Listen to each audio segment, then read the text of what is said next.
Nós vamos conversar hoje com o general Durval Neri, ex-vice-presidente da ADESG, Associação dos Diplomados da Escola Superior de Guerra, e conselheiro e diretor do CEBRES, o Centro Brasileiro de Estudos Estratégicos, sobre a situação da Amazônia e os perigos que rondam cada vez mais ameaçadoramente a soberania brasileira nessa parte fundamental do território do nosso país.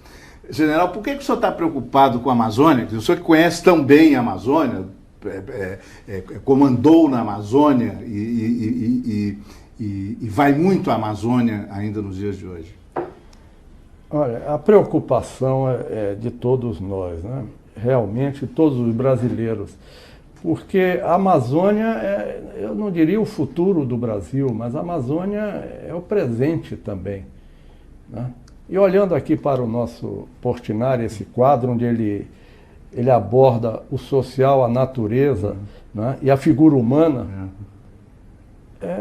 e nos preocupa, a natureza. A Amazônia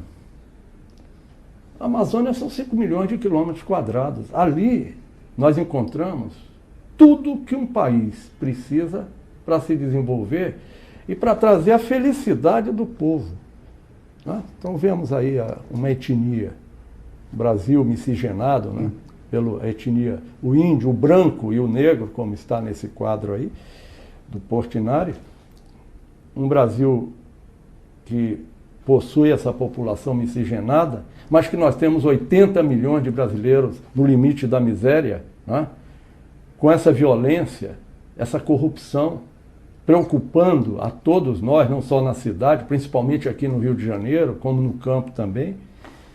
Será que nós não encontramos uma solução? Será que o Brasil tem que ficar marcando passo, né, com desemprego, quando nós temos tudo na Amazônia?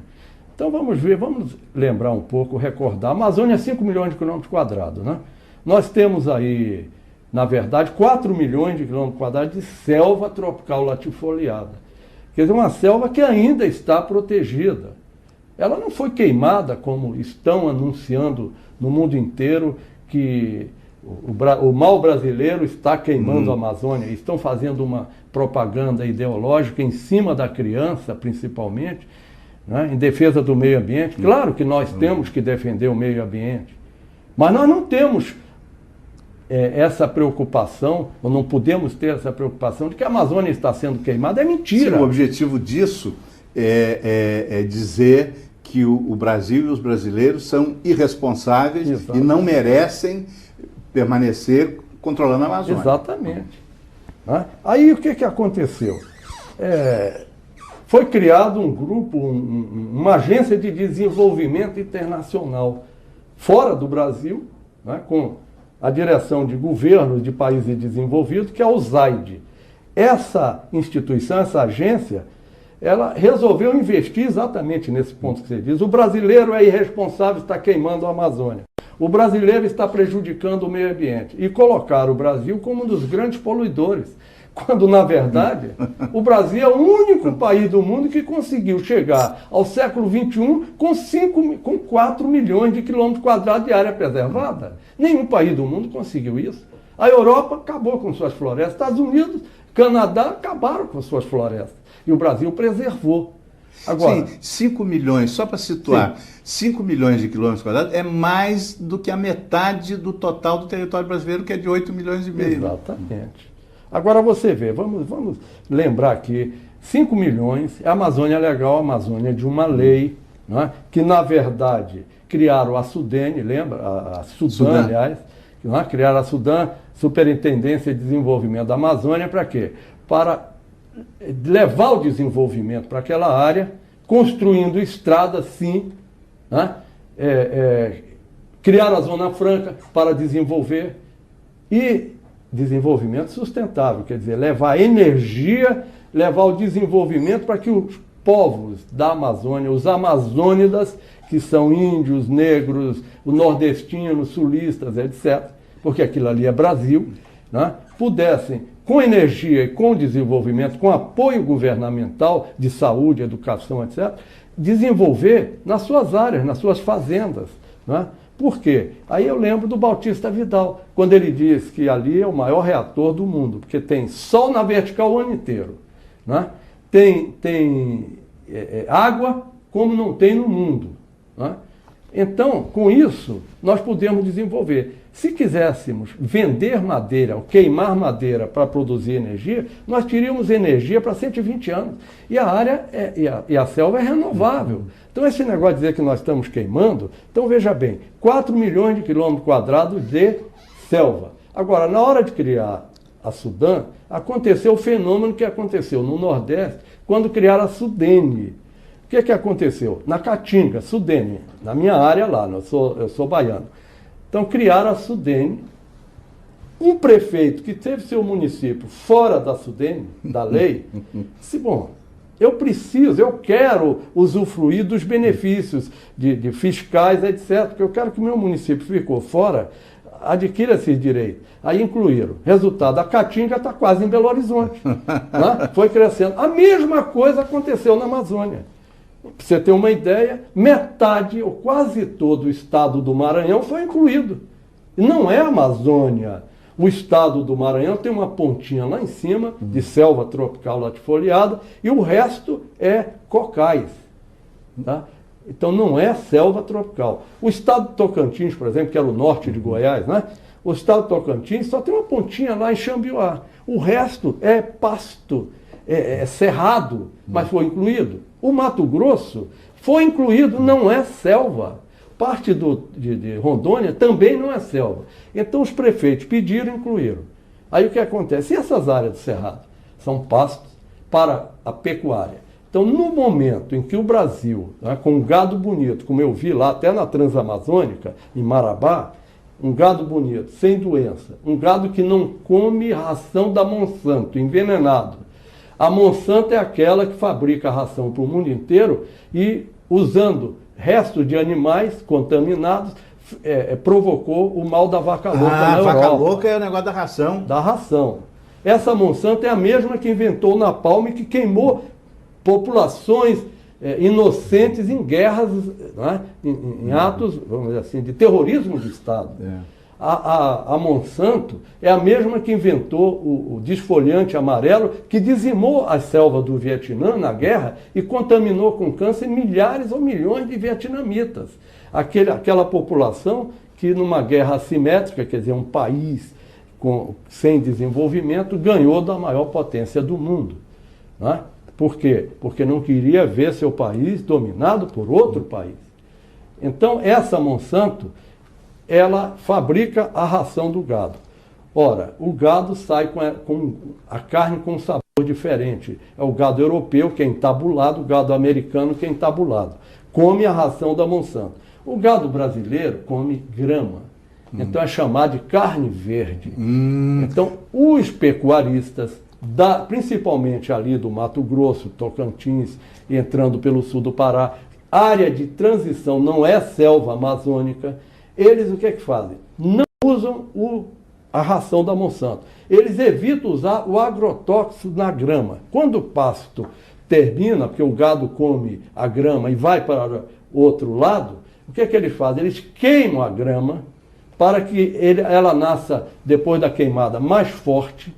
E as ervas daninhas são queimadas também. Então nasce uma grama mais Os índios já faziam isso antes do europeu chegar aqui, né? Claro. Então, o brasileiro, o índio fazia. Isso faz parte da sabedoria tradicional indígena, né? Você falou aí, o índio brasileiro. Né? Ontem eu ouvi o Papa, né? Ele se retratando, lembrando que os europeus, quando vieram aqui, dizimaram os índios. Eu pergunto, por que o brasileiro, o mexicano, não é? O peruano é chamado de índio. O europeu é homem, humano. Né? Índio brasileiro era o brasileiro humano que habitava aqui, como os astecas, os incas, não é? Os guaranis, etc. Então aí começa já, você vê como o racismo, né? O racismo. Então no Brasil nós temos a etnia negra, temos a etnia índia, o branco. Houve a miscigenação desse povo maravilhoso. Então, o amazônida, o fazendeiro, o pecuarista, ele queima a grama. Por quê? Porque essa carne é exportada. Aconteceu o quê? o mundo inteiro passou a querer comer a carne brasileira, que é a carne verde. E com isso, passamos a ser o maior produtor de carne, exportador de carne do mundo. Desagradou os demais. Então começou a campanha. O Brasil está queimando. Então, se você pegar o mapa brasileiro que mostram, tirado dos satélites, aparece o sul da Amazônia, o leste da Amazônia, vermelho, queimado. E eles dizem, o mal brasileiro está queimando a Amazônia. Ali não é a Amazônia. Ali não é floresta. É a Amazônia da lei, não é a selva tropical. É pasto. Então é mentira que nós estejamos queimando a Amazônia e contaminando. Agora, se existe outro processo para fazer com que a grama cresça boa, sem usar agrotóxico, que a Embrapa vá lá e oriente os nossos pecuaristas, que a Embrapa faz um belo trabalho, não é? Nesse sentido, que dê máquinas para ele. Bom, então o primeiro problema é esse, a campanha contra o brasileiro. E essa USAID, por exemplo, ela está fazendo um trabalho, agora investiu 65 milhões de dólares na região, em cima das ONGs. Sabe quantas ONGs, organizações não governamentais, que estão trabalhando no Brasil? 276 mil. 276 mil? 276 mil ONGs envolvidas no tráfico de drogas, envolvidas no tráfico de armas, na lavagem de dinheiro no Brasil. 100 mil na Amazônia. Esses dados que eu estou apresentando foram apresentados pelo general Mainar Marques de Santa Rosa, um general de exército. Ele é secretário de Política, Estratégia e Assuntos Internacionais do Ministério da Defesa. No dia 9 agora, no Congresso, ele fez essa denúncia. O general Mainar é um grande conhecedor da selva.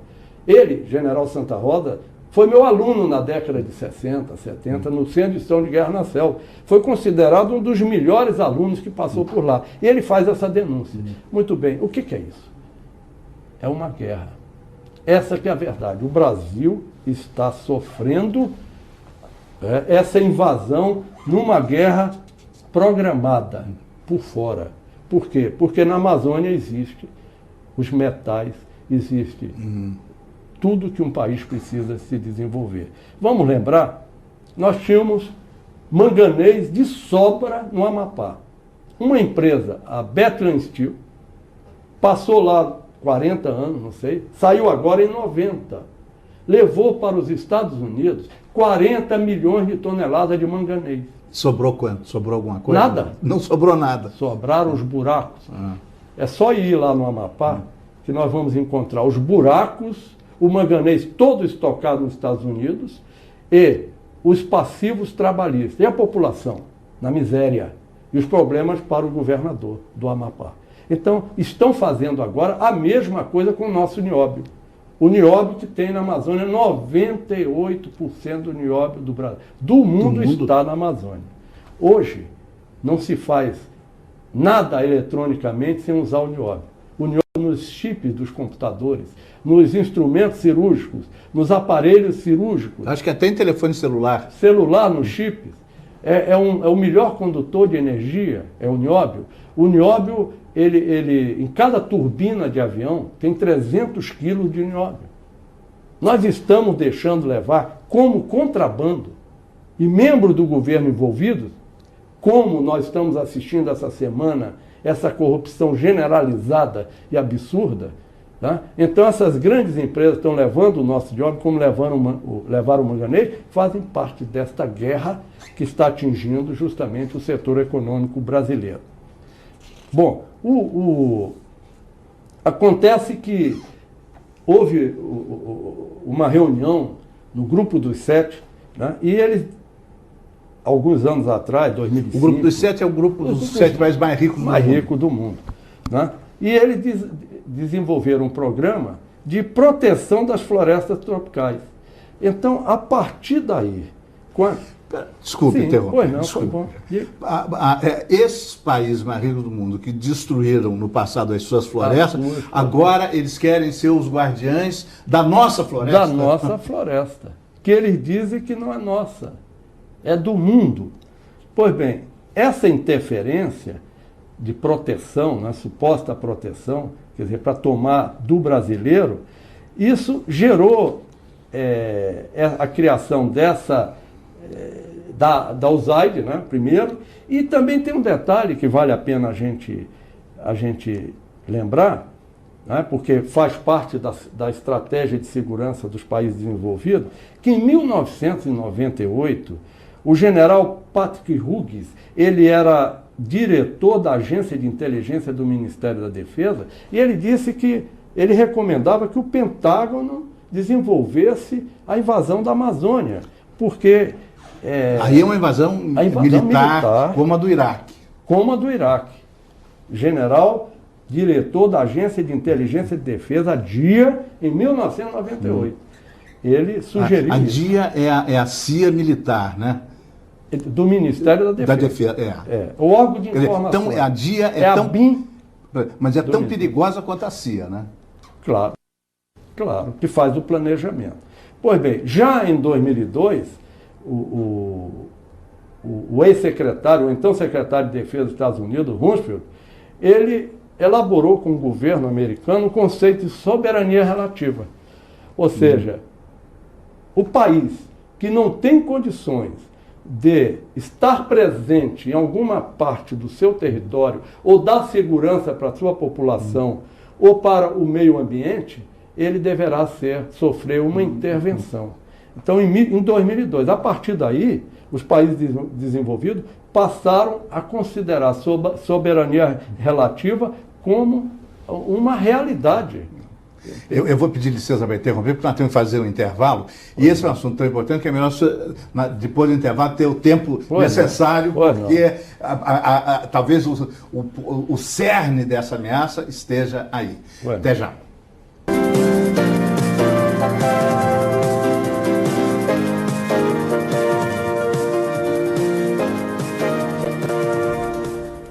O Debate Brasil está sorteando livros entre seus telespectadores. Se você está assistindo ao programa de hoje, pode concorrer ao sorteio deste livro, Nem Todo o Petróleo é Nosso, do brigadeiro Sérgio Ferola e do engenheiro Paulo Metri.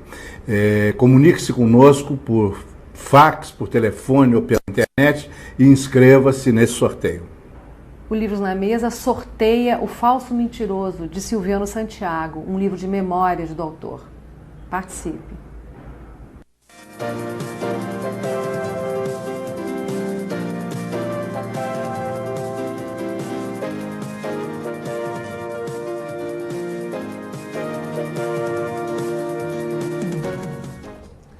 Este é o programa Debate Brasil, produzido pela AEPET, Associação dos Engenheiros da Petrobras, e transmitido por 60 TVs comunitárias em todo o país. Nós estamos conversando hoje com o general Durval Neri, grande conhecedor das questões da Amazônia, onde exerceu comandos por muito tempo. Né? Então, nós estamos conversando sobre as ameaças estrangeiras à soberania nacional brasileira na Amazônia. Então, o general, quando tivemos que interromper para o intervalo, está nos dizendo de documentos do governo dos Estados Unidos, do Ministério da Defesa dos Estados Unidos, da Agência de Informações, de Inteligência da Defesa dos Estados Unidos, já recomendando uma teoria chamada da soberania relativa. Né? Esse conceito de soberania relativa, né, ela foi apresentada na 5ª Conferência de Ministros de Defesa das Américas, que ocorreu em Santiago do Chile em 2002. Né? O então secretário de Defesa, Rumsfeld, ele apresentou essa teoria, né, esse conceito, definindo que o país que não tivesse condições de defender determinada área do seu território deveria sofrer uma intervenção. Então, por exemplo, a Amazônia, né? Se lá estão queimando, estão, como eles dizem, supostamente queimando a selva, destruindo a selva, etc., tem que haver uma intervenção em proteção da natureza, do meio ambiente. Então vejam que eles estão justamente querendo convencer o mundo que isto existe realmente, esse perigo. Quando o perigo não é aqui, são nas grandes cidades envolvidas deles, que são os maiores poluidores. Bom, outra outra área, por exemplo, as grandes cidades. Então nós estamos aqui à beira de uma competição internacional, o PAN, né? E a violência está crescendo no Rio de Janeiro, se bem que em outras partes do Brasil também no campo, né? Pois bem, se ficar definido que o governo não tem condições de manter a segurança no Rio de Janeiro, poderá haver intervenção dentro desse conceito de soberania relativa. Mas, e ficou por aí não. Já em 2005, na Organização Mundial do Comércio, ou melhor, o presidente da Organização Mundial do Comércio, o Pascal Lamy, ele sugeriu que a floresta amazônica deveria ser um bem público mundial. Ele foi bem claro lá, definido. E pior ainda... Se um brasileiro, um presidente brasileiro, propusesse que uma cidade fascinante como Nova York fosse declarada um bem público mundial, eles não iam deixar. É claro, né? Lá não vale, aqui sim, por causa das riquezas, né? Então você vê, e foi pior ainda, quando o ministro do Meio Ambiente da Inglaterra, ele sugeriu a privatização completa da Amazônia, isso agora recentemente. Então veja, um ministro da Inglaterra sugerindo a privatização completa da Amazônia. Isso foi em setembro de 2006, em cima da lei de concessão de floresta que o governo sancionou. Né? Essa lei de privatização da floresta, que é uma grande ameaça, ela foi praticamente redigida por uma das ONGs, a WWF, que é a principal, é presidida pelo príncipe Philip da Inglaterra. Né? Ela que está investindo milhões, e veja bem, financia ONGs, financia órgãos existentes no Brasil, até o MST. Até o MST? O MST, os líderes do MST são financiados por ONGs e a WWF é uma delas.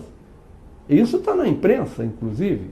Então vejam o que aconteceu ontem, anteontem. Vê o perigo. Quer dizer, estão manipulando o povo, esse povo brasileiro que está sem emprego, que está passando fome, uma parte dele recebendo a esmola que é o Bolsa Família, né? Mas está sobrevivendo com isso. Agora, e o resto? Então eles são manipulados, estão sendo treinados. Dinheiro da WWF, é uma das ONGs. Essas 276 mil que o general Santa Rosa denunciou, envolvido em tudo isso para desestabilizar o Brasil. Então eles mostraram, ontem eu fiquei abismado, na maior hidrelétrica do país, Tucuruí, chegaram até o botão de controle, o povo brasileiro viu tudo isso ontem na televisão. Se ele tivesse apertado aquele botão, a comporta ia abrir, o lago todo ia derramar, inundar toda aquela área, ia matar quantas pessoas? Então, como é que o Brasil fica tão vulnerável? De novo, general, lembrando dos Estados Unidos, né? Nos Estados Unidos as grandes represas das grandes hidrelétricas são controladas pelo Exército, claro, por uma questão de segurança nacional. Então nós temos aqui o que na Segunda Guerra Mundial chamavam a Quinta Coluna. Né? É uma organização secreta que age contra o Brasil dentro do Brasil. São manipulados, né? São os infelizes manipulados. Nós estamos vendo quantos políticos nós estão sendo manipulados, com bolsas cheias de dólar. Até nas cuecas chega o dólar. Né? Quer dizer, isso vem de fora, realmente. O próprio general Santa Rosa denunciou 276 ONGs, só na Amazônia 100 mil, no narcotráfico, no contrabando e outras ameaças, tráfico de drogas e outras ameaças. Pois bem, isso caracteriza, agora vamos falar bem aqui, guerra de quarta geração. Que vem a ser a guerra de quarta geração. Nós estamos em plena guerra de quarta geração. O Brasil está sendo atacado. Vamos definir isso para que todos entendam. Né? Vamos lá para trás um pouco. Os estados maiores dos países desenvolvidos, até o do Brasil, estuda estratégia. A nossa Escola Superior de Guerra, o nosso Centro Brasileiro de Estudo Estratégico, a Escola Estado-Maior, né, do Exército, das Três Forças, estudam bem isso. Então, considera-se, né, o mundo inteiro definiu como guerra de de primeira geração, a Revolução Francesa, quando era 2 colunas em linhas, corpo a corpo, isso era a primeira geração. A segunda geração já foi a Primeira Guerra Mundial, mais ou menos não, no corpo a corpo, nas trincheiras, mas já apareceu aí a metralhadora matando mais. Terceira geração, a Segunda Guerra Mundial, onde as estratégias já previam, e ao fundo, lá na retaguarda, pegar já as linhas de abastecimento do inimigo, com os tanques, os aviões, etc. E a quarta geração? A quarta geração é não empregar forças militares, porque o comando americano percebeu que aquela ideia que foi do Colin Powell de destruir países usando bombardeiros, mísseis, não é? Satélites, etc., sem perder um homem. Aquilo ali foi por água abaixo. Nós tivemos o exemplo no Vietnã e exemplo no Iraque, não é? Que na verdade estão morrendo os soldados americanos. Eles estão até usando agora mercenários. Já estão com mais de 100 mil mercenários. Os estrangeiros, né? Estrangeiros contratados lá no Iraque. E um detalhe, hein? Até o povo americano, que é um povo sofredor com esse governo que está aí, porque ontem mesmo, anteontem, o próprio ex-presidente Carter mostrou o absurdo que esse governo está fazendo. Por quê? Porque o governo atual representa as grandes conglomerados do petróleo, a família Bush, né, de construções e do carvão. Então, o próprio americano, soldado, que foi contratado para o Vietnã, para o Iraque, agora mesmo algumas famílias foram pedir, receber os corpos dos seus filhos mortos, né? Os direitos da guerra, disseram, não, seu filho foi como mercenário, não tem direito nenhum.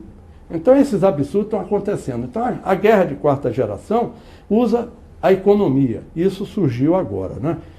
Nos estudos. Os grandes grupos econômicos procuram se introduzir no país através de organizações não governamentais com muito dinheiro, e com esse dinheiro eles compram e usam os grupos existentes no país. Por exemplo, ONGs. Né? Então, isso aí vem outro termo interessante, que são guerras assimétricas.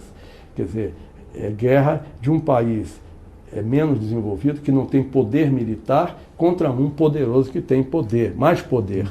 Então, é uma guerra assimétrica, como foi a do Vietnã. Né? O povo sem poder venceu a maior potência do mundo. Bom, então, isso está acontecendo no Brasil, que eu acho que está bem caracterizado, que o Brasil está sendo desestabilizado, né, para perder justamente os direitos às suas riquezas minerais que existem principalmente na Amazônia. Citaremos alguns exemplos, eu já falei do nióbio, vamos falar o diamante. Lembra que alguns anos atrás, ali perto de Rondônia, no sul do Amazonas, onde andou o presidente Roosevelt, né? Que o Rondon foi o guia dele. Com o primeiro Roosevelt, o Theodore. Exato. Né? Com a ordem de não levar o Roosevelt para o Acre, porque nós tínhamos acabado de adquirir o Acre, como saiu na novela da Amazônia, né? Bonita e tal, faltou dar muita ênfase ali aos nativos brasileiros, com Plácido de Castro, que reconquistaram, porque veja o detalhe, o que acontecia ali? O Acre já era uma empresa americana da Companhia das Índias Orientais. Se o Acre não fosse incorporado pelo Brasil, não ficaria com a Bolívia. Não. Seria propriedade de um tal Bolivian Syndicate, que era uma empresa, né? Essa empresa era uma empresa da Companhia das Índias Orientais, que já tinha usado a Companhia das Índias Ocidentais para invadir o Brasil, o Nordeste, né? Com os holandeses, né? A invasão do Nordeste, da Bahia do Nordeste. Então eles já eram donos daquele pedaço do Acre. E um dos sócios dessa empresa era o filho do Roosevelt. O filho do presidente Theodore Roosevelt. Presidente Theodore Roosevelt. Quando o Brasil, com Plácido de Castro, reconquistou o Acre, ele pediu para vir. E veio com outro filho. E o Rondon foi designado para ser o guia dele, com uma ordem. Não leve ele para o Acre, porque ele quer ver e quer ver se toma de volta aquilo. Leve ele para leste. Aí levaram ele por outro rio, o rio desconhecido, que depois pegou o nome de Roosevelt. Nesse local onde ele andou... Podia ser Rio Rondon, né? Não é? Existe a maior mina de diamante do mundo. Então foi lá que, alguns anos atrás, mataram 30 e poucos garimpeiros. Ora, meu Deus, se o diamante é no Brasil, se o diamante é nosso, os garimpeiros é que tem direito de explorar, o governo tem que apoiar. O que é que aconteceu? A empresa que domina o controle, né, do diamante, o comércio de diamante no mundo, que já provocou aquelas guerras em Angola por causa da mina de diamante de Angola, o Rothschild. Então, eles dominam a nossa mina de diamante ali perto de Rondônia. E mandaram que os brasileiros que estavam ali, dominados por eles, os índios, matassem os 35 garimpeiros e expulsaram. Hoje, eles estão lá. Ninguém entra lá. Porque o diamante está sendo contrabandeado. Aquela mina de diamante, considerada a maior do mundo, maior do que a de Angola, dominada pelo grupo Rothschild, essa mina produz por ano 6 bilhões de dólares em diamante. E o que fica no Brasil? Nada. Nem para os índios. Ganharam as 2 ou 3 caminhonetes, coitados, estão comendo comida em lata, estão tendo até problemas de diabetes. Pois bem, esse nosso diamante está indo embora. Agora, é só ali? Não. Lá em cima, onde criaram a Raposa Serra do Sol, uma outra área indígena, lá na nossa fronteira norte, né, no estado de Roraima, existe outra mina de diamante, que é maior do que a do Roosevelt. Essa sim é a maior do mundo. Imagine a riqueza. O que está acontecendo? Criaram a reserva Raposa Serra do Sol. E aí? E aí que tem famílias ali. Ali não é selva amazônica. Eu conheço aquela área. É um lavrado, é pasto, é arroz, é uma riqueza incomensurável em arroz. Fazendas lindas. Tem fazendeiro ali que a família dele está há quase 100 anos. E o que nós vimos outro dia num filme?